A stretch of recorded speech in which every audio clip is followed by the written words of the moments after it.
Hello everyone, I'm the Caretaker, and welcome to BC's Video Vault.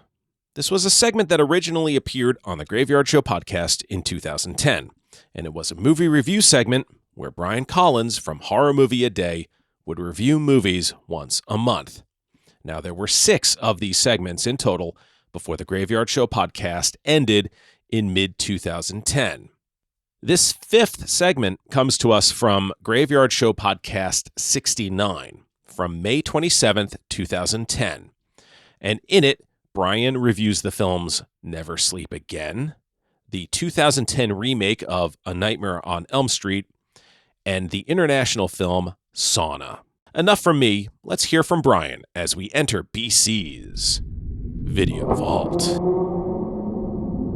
Hey folks, BC from HorrorMovieAday.com here with another edition of the Video Vault, where I take a look at a couple of films that you should check out and another you should avoid. And I'm going to break the format a bit here because my top pick and my please avoid movies are related. Instead of shelling out some cash to see Platinum Dune's almost impossibly bad remake, you Freddy fans should definitely check out Never Sleep Again, which is a documentary on the Nightmare on Elm Street franchise. It's a 2-disc set, and it covers each of the original 8 films in almost frighteningly extensive detail. And even though the length might seem a bit daunting, it's 4 hours long with another 4 bonus material.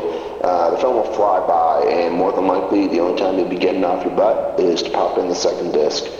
Dan Ferrans, Tom Houston, and Andrew Cash they assembled well over 100 cast crew members from the films, including the heavyweights, Robert Englund, Wes Craven, Bob Shea. Heather Langenkamp is there, and then she also narrates.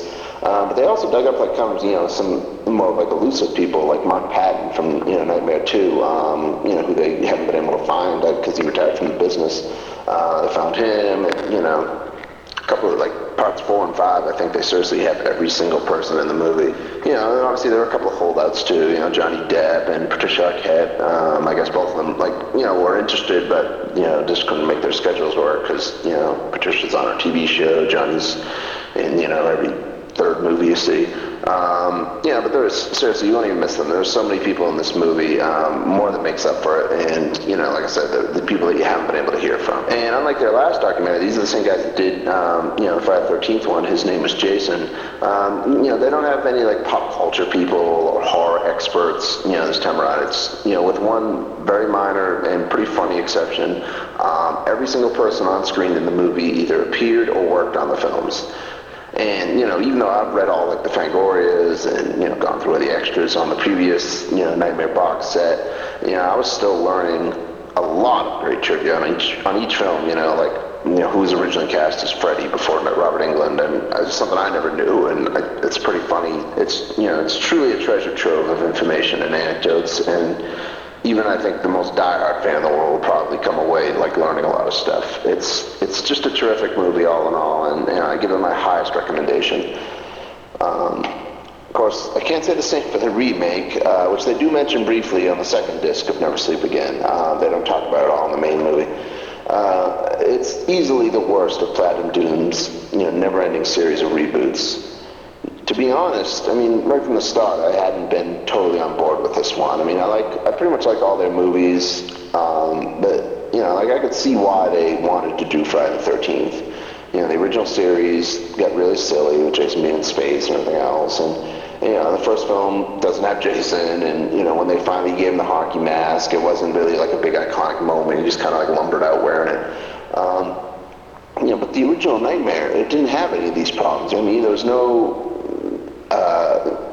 there's nothing to get right this time around, So I just didn't see the point, and it seemed to me like they were just remaking it for the sake of remaking it. I didn't see, and they actually talk about this as if it's a good thing that, Sam Baird turned it down a few times, and it's just well, if the director doesn't even really want to make the movie, then shouldn't that be kind of a sign that maybe it's not that good of a script?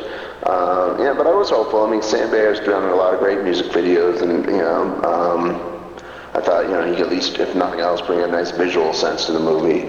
I like Jackie Earle being cast as Freddy. I thought it was a good choice. Clancy Brown, big fan of him. I thought he was going to be the John Saxon character, Don Thompson, but he was just another dad. But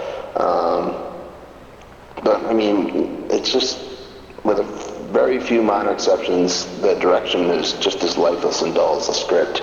The script is really the root of every major problem with this movie. The acting isn't great.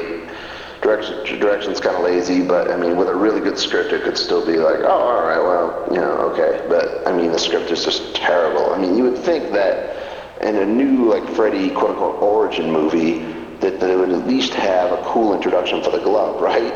But, apparently that wasn't on Fuller and Form's to-do list. Instead they introduced changes to the original story that actually makes the glove a plot hole if you think about it for more than 2 seconds. Which is about 3 seconds more than anyone involved in the film bothered to give it. And it follows the original movie kind of closely. There's a Nancy, and she's got friends, and her best friend gets killed, and her boyfriend is accused of it, and all this stuff. But it's just makes all the things that they did change stick out all the more as even being stupider. Even the nursery rhyme doesn't make sense if you think about it. I can go on and on, really, but I'll just stop here, the final word. It's truly one of the worst movies to come out of the remake machine, and it's already made its money, so you don't have to worry about supporting it. I implore you to ignore it when it hits DVD if you were smarter than me and knew not to bother with it in theaters. Anyway.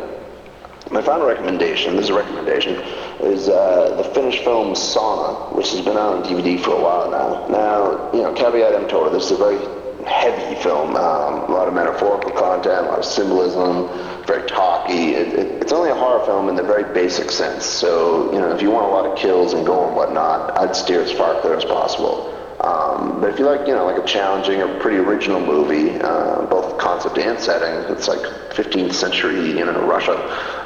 Sauna is definitely my recommendation. Basically, it's about these two brothers that they're mapping the coast of, I hope I get my geography right here, Sweden and Russia, I think, during like the 15th century. And they stumble across this sauna that's like right on the line. So it's like a debate over which country it belongs to and stuff. But, apparently the sauna will cleanse you of not your body, but your sins, just at a cost. I don't want to say much more, though, not just because I don't want to spoil it, but also because I'm not entirely sure I got it right, and I don't want to sound wrong. But, it's a type of film that's designed to be talked about and debated over once it's done. And if you watch it, I encourage you to watch it with, a couple quiet others, because you really got to pay attention, and then talk about it later. And even if you hate it, you'll have to admit that it's a beautifully shot movie. In the current digital age, more than half the movies I see are shot with like consumer digital cameras. They really don't look that good. So it's always a pleasure to see you on low budget one this day and age that is impressive to me on a technical level. It's available on DVD in Region 1, everywhere else. But as far as I know, there's no dubbed version. It's in Finnish or Russian. Again, I'm not, kind of ignorant of certain things. But, it might be a problem because, like I said, it's a very talky movie. So you got to be reading, the entire time, and you don't want to miss too much dialogue. I missed a few lines, and it confused me. But it's certainly worth the effort you have to put in to watch it. So that's it for the Video Vault. Join me again next month, and keep checking horrormovieaday.com for full reviews for these and well over 1,000 other movies. And back to you, Caretaker. Thank you, Brian. Always great hearing your reviews. And you can purchase Brian's book on Horror Movie A Day, appropriately titled Horror Movie A Day, the Book, wherever books are sold. And you can also catch him on the Shudder series Behind the Monsters. I would like to invite you to join me on the Graveyard Show podcast, where I interview people from the world of horror. It is available right here on YouTube, as well as everywhere podcasts exist. And you can also enter my Catacombs of Horror, which is a video production which is exclusive to YouTube, where I discuss different topics from the world of horror. Thank you for joining us, and as always, we look forward to seeing your comments below. I'll see you again back here inside BC's Video Vault.